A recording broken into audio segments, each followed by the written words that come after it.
Hello everybody.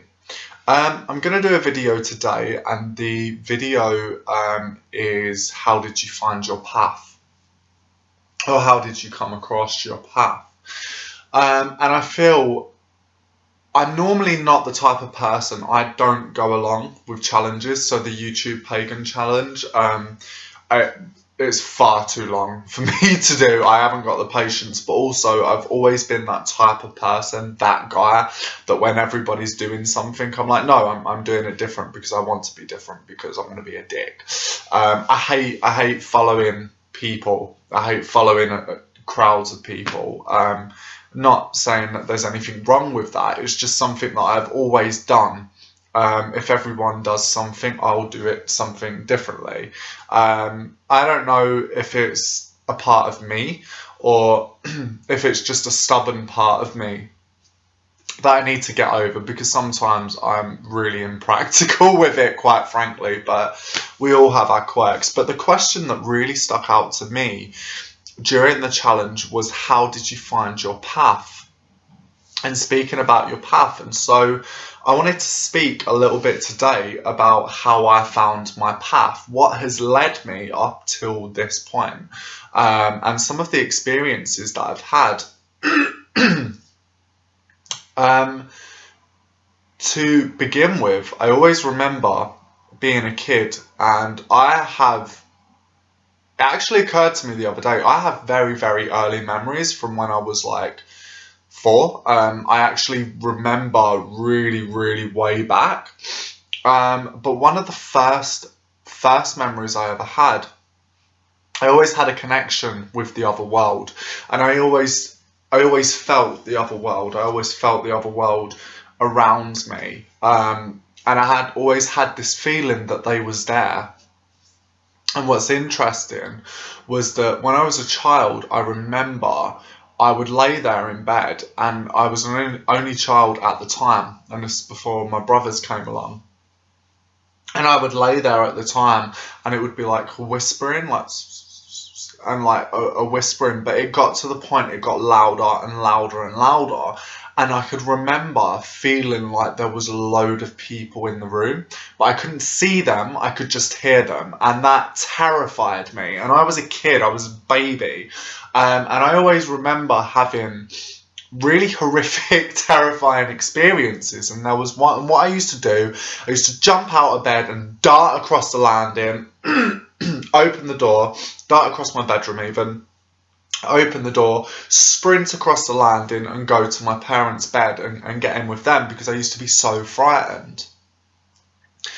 And one night it happened, and it got louder and louder, and I was like, right, I'm going to bolt for the door. And I remember jumping out of bed and bolting for the door, and the fucker wouldn't open, and I was like, what the hell is happening? What the hell is going on? And I remember these voices getting louder and louder and closer, and I could just remember holding the door but looking back into the darkness. And I remember this darkness just coming over me, just enveloping me, and me becoming part of that darkness. And I collapsed. I actually collapsed, and it was a really stern memory, and it terrifies me. Now, throughout my whole life, I've had very, very intense experiences, very, very paranormal experiences. And I've always had, my mum always used to catch me speaking to people. My cousin ran up and said, who are you playing cards with? And I was like, oh, the lady in red. She's just jumped out the window. And the window would be open, and there would be a deck of playing cards across the floor. And he would shit himself. But I always remember having this really intense fixation, just this obsession with witches, this complete obsession. And I remember there was one point when I was 10. No, I was 10, and no, it must have been younger. It must have been about 8. And I remember playing witches with one of my little brothers, and I remember playing witches all the time. And I used to watch everything, like Hocus Pocus. I loved the film. Pop culture, witches, I was just like, boom. But it wasn't just witches. I was always interested in the supernatural. So vampires, werewolves, Frankenstein, ghosts, demons, everything like that. But witches was the number one priority throughout all of these fascinations. A witch would be, and I would run around the estate I grew up in a little witch's hat, which is quite embarrassing, but very cute because I was only a baby. But I remember I was about 10, and I remember my dad saying to me, look, when are you going, you know, what are you doing? When are you going to grow out of this? And I said, it was my stepdad. And I said to my stepdad, I should grow out of this, shouldn't I? And I was with my real dad that weekend, because I used to see my real dad every Sunday. And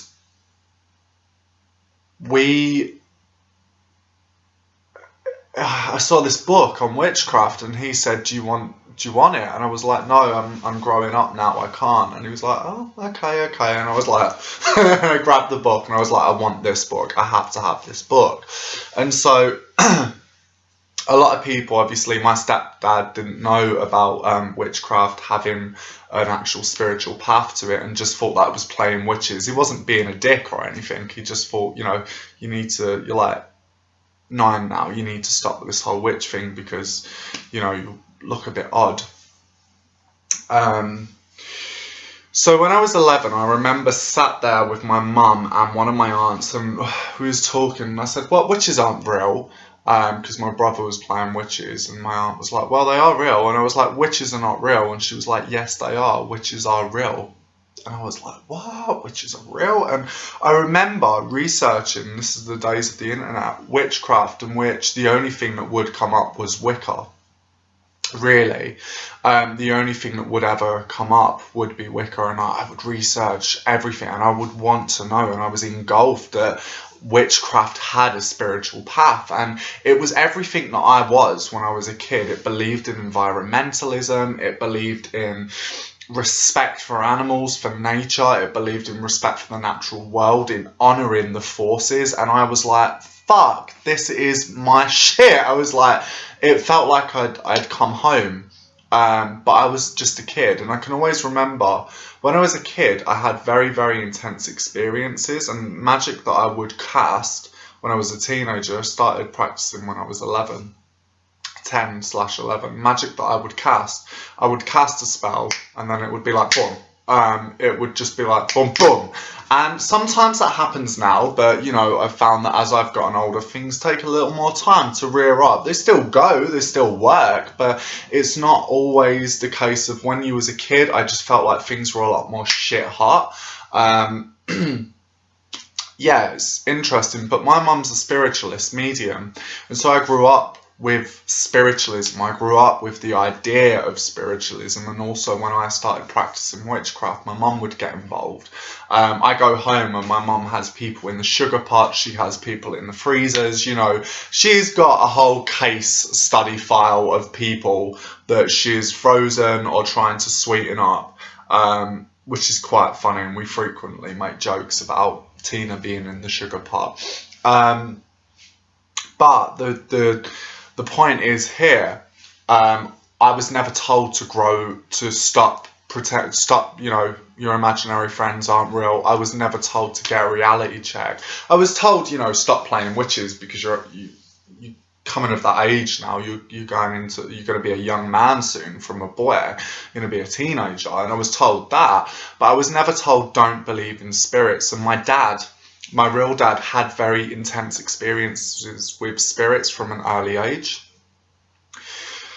Throughout my teens, I would practice Wicca predominantly, and I would also, when I first started, I did look more into folkloric stuff. But if you're a kid, if you're 10 and 11, you research folkloric stuff and history and stuff like that, but I feel like there's only so much that you can actually understand at that age, because you haven't understood all other aspects. You know, there's a lot in life that you have to learn, and I think even now, 26, there's a lot I have to learn in my life, but you know, there's a lot of things I didn't understand and I didn't have a grasp on. And I remember actually doing a ritual to dedicate myself to the forces of witchcraft, to the spirits of witchcraft, and to the Horned One and Nick Nevin. And I remember that clear as day when I was like 11, outside my back garden. How sweet. Now I venture off into the woods. But the point is, you know, I had my own version of what I would practice, really, and it was heavily mixed with Wicca as well. Well, Wicca, because I wasn't initiated. I'm not a Gardnerian or Alexandrian. I wasn't initiated by them, so not initiatory Wicca, just kind of lowercase w Wicca, you know, not actually initiatory Wicca. But yeah, and when I was about 16, and I wanted something more. I wanted something. I worked a lot with deities and with gods, and had this quite heavily Wiccan influence, but I wanted something more. I wanted something to work with spirits more, and I loved the idea of working with spirit. And that's when I found voodoo, and I had researched Haitian voodoo, New Orleans voodoo, and I loved the idea of the spirits, the kind of, you scratch my back, I'll scratch your back, and I loved that, and something within that deeply got a hold of me. And of course, after then, I went training to ballet school, and everything went out the window, because when you're training in ballet school, it all goes out. I still believed in the spirits. I believed in witchcraft. I believed in the powers and the forces of nature, but I didn't. Sabbats and everything went on hold, because I felt like I had to solely put my time into that. And I found an occult shop in Manchester. I stumbled across it because I told a couple of people what I'd done, what I practiced, and I went to this occult shop, and I found someone else that practiced voodoo at the time, Haitian voodoo, and so I practiced Haitian voodoo for 5 years. I practiced Haitian voodoo and had some incredible experiences, and I had some very, very amazing experiences with Haitian voodoo, but I had this feeling deep down that something wasn't right, that it wasn't my path, it wasn't for me. And there were a lot of things with the path, working with the spirits, the Loire, as they are known as. There were a lot of things that I knew I had started to feel controlled. I had lost that sense of empowerment, and it was something that it got to the point I felt like a slave. And I'm not saying the spirits didn't do anything for me. They really did. And it was really close, but it was kind of, you know, it was like you would walk and you would eat something. It'd be like, oh, why haven't you got me that? And it was like, well, I just kind of want, well, if you're going to buy that for you, you should buy that for us. And it was kind of that feeling. And it got to the point I started to feel not in control. I felt disempowered. And I didn't feel like it was the religion for me. And voodoo is a religion. Voodoo isn't sticking pins into little dolls. Haitian voodoo is a religion. It's you know, the magical practice of it, Wanga, the spells that you do, it's morely the priesthood, it's the Hungans and the Mambos that operate that kind of. And the only things you really do is ask the spirits for things. As well as have a working relationship with them. And I experienced some incredible things, but it got to the point I started to feel very disempowered, and this is when things started to switch up majorly. I had a dream one night from an ancestor, and it was my nan telling me to recreate a traditional witchcraft altar, to set up a traditional witchcraft altar. And so I was like, I will listen to you. And I set up a traditional witchcraft altar. It was like a plastic box ticked over. I was like 21, I think. I'm not sure. I don't know. Oh, also when I was in Paris, I was still practicing voodoo. I lived in Paris for a year working as a dancer professionally, but that was very it was hard practicing voodoo and actually serving the spirits each week whilst living in the same room as someone I really liked, but you know, it was hard really to find, oh, what time are you out tonight? You know, and I still had that feeling of, even though this, and I worked with a particular type of spirit that actually were children, and I asked them for a job, for a dancing job, and ended up in Disneyland, Paris, and I was like, fuck, that is so them. And the first characters I saw when I went there that ran over to me were very heavily attributed to the Loire that I worked with at the time. But I set up this traditional witchcraft altar, and it was like, well, a couple of years after, sorry, I backtracked in time then, but yeah. And I had this dream one day after practicing voodoo for about 5 years, questioning it all the time. Is this right for me? Should I leave? Should I go? And I felt scared to leave. I felt intimidated. I felt disempowered. Quite frankly, I felt fucking shit. It got to the point I just felt like, if I leave, then my whole life's going to go to shit because the Loire are going to be pissed off. And it was fucking shit. That feeling, it really sucked. And I hated it. And I've no problem with anybody that practices voodoo. Everyone has their own spiritual path. But it just wasn't for me at all, period. So done with it. Because I've never felt so disempowered in my life. Yeah. Fuck no. Sorry. Anyway. And I set up this traditional witchcraft altar, and I was told to do it. And it was literally just like empowerment. It was sheer empowerment. I had dreams, ongoing dreams of certain spirits saying, do this and then do that and then do that. And then I was guided by people, and trying to actually research traditional witchcraft again. It was very, very hard. There was not really any sources, not that many good books out, quite frankly. Few scarce sources. So I had to find things myself. I had to dig for things myself, ultimately.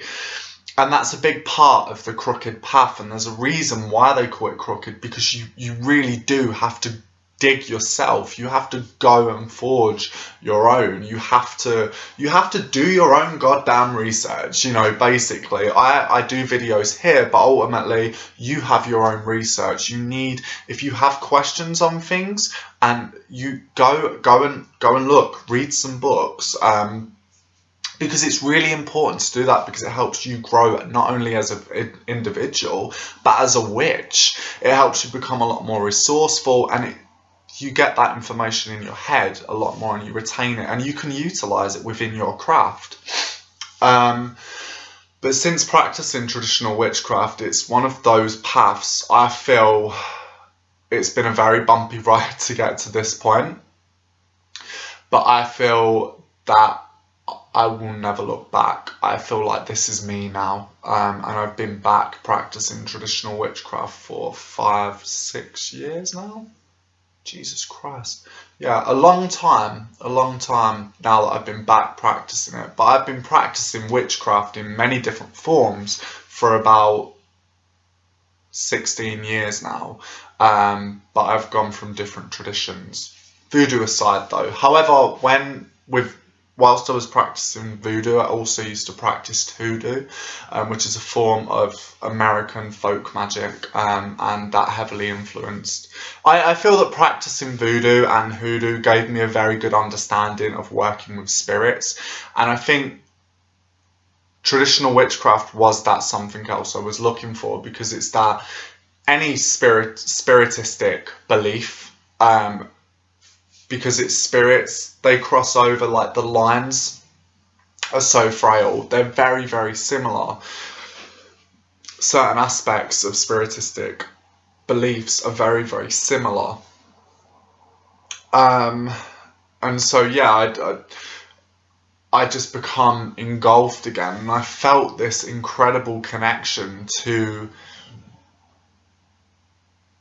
the powers, to the forces of witchcraft, of traditional witchcraft, the older sources of folk magic, and I became obsessed and was just like, I need to know more, I need to know more, I need to know more. And I've kind of got to this point, and traditional witchcraft has given me the most incredible and amazing experiences, and I have had the most fantastic experiences whilst practicing traditional witchcraft and whilst being on this path. I've experienced overall in my life. I feel I'm incredibly lucky because I've had very amazing paranormal experiences, but in particular practicing traditional witchcraft, I feel I really have